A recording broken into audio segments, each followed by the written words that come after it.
Monsieur le Premier ministre, depuis quelques jours, le concours Lépine des taxes les plus déjantées bat son plein à l'Assemblée, mené par les pistoleros de la justice fiscale.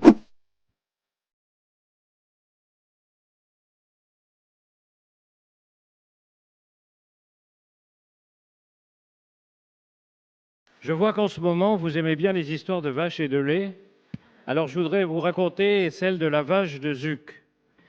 C'est un paysan que les gens de son village ont surnommé Zuc.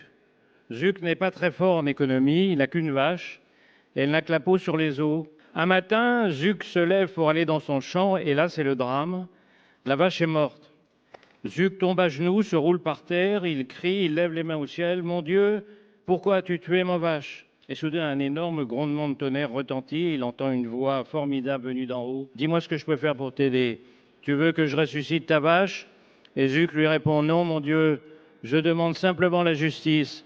Tue la vache de mon voisin. Ah, ah, ma question est simple. Comment comptez-vous faire face à cette assemblée saisie de folie fiscale? Ne vendez pas la vache, disait le président Pompidou, disais-je à l'instant en réponse au président Patria. Ça repose au fond plus précisément la question, au-delà du lait, la question du patrimoine professionnel.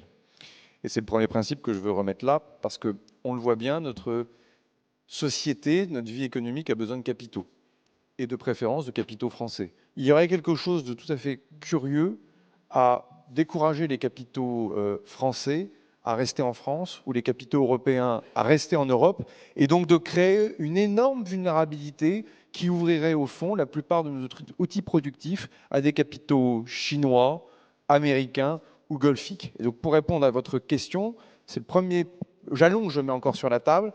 On ne peut pas déconnecter le débat sur la fiscalité du débat sur l'économie, l'emploi, l'attractivité et la croissance. Il y a un autre principe qui me semble important, c'est tout de même de respecter notre Constitution. Et l'article 13 de la Déclaration des droits de l'homme et des citoyens, qui, je le rappelle, établit l'égalité des charges devant l'impôt, pose aussi toute la question des capacités contributives. Et au fond, on le voit bien, justice fiscale d'un côté, de l'autre côté, ne pas aller sur des dispositifs fiscaux qui ne seraient pas constitutionnels parce que, objectivement, ils auraient une dimension confiscatoire. Et bien là, on a un deuxième principe qui permet, à mon avis, de guider les débats de l'Assemblée nationale, en tout cas du Sénat. J'en suis certain, parce que l'état de droit, une fois de plus, ne peut pas être à la carte.